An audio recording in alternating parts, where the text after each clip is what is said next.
Okay, in step 4, which is exploiting or attacking a system, your attack will vary depending on what your target is.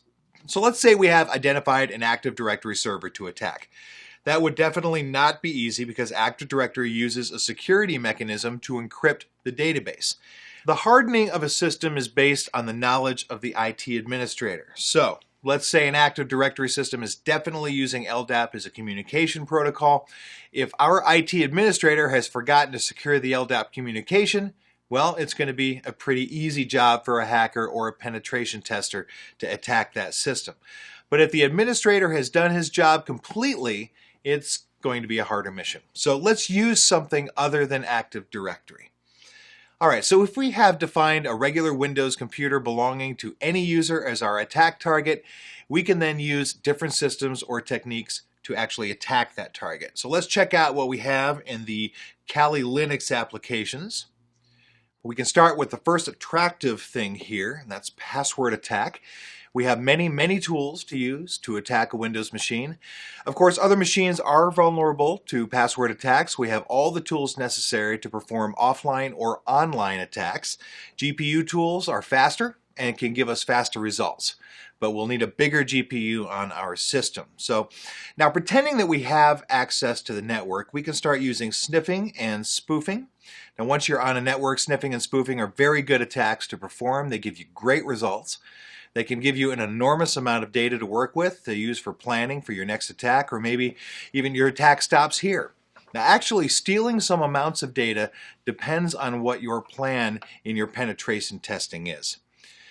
Now, if sniffing and spoofing are not enough for us, or password attack isn't an option, or it's enough but we want something more, we've got some other things we can do here. We can go, or we can move forward to exploiting the system.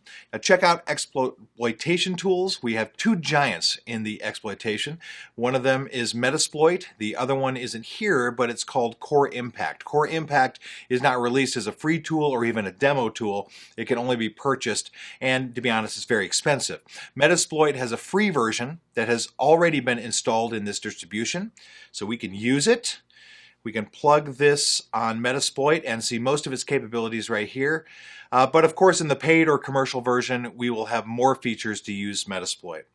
Metasploit also has another version with a graphic interface for Windows users. If they like to use it on a Windows machine, they can still do that. Now, before using Metasploit or exploiting the system, you will need to make sure that you are using the correct exploit. This is really a big topic to discuss, but I'm going to try to make this brief.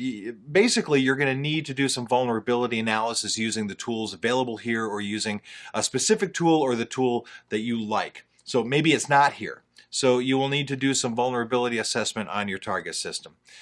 Now, whether it's a database system or just another network server performing service, you will have to assess the system, discover what the vulnerable ports are, what the vulnerable services running on that system are, and then find the right exploit for the vulnerable service.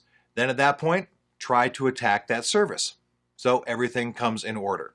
First, you may try spoofing the communication, the data transmit on the network.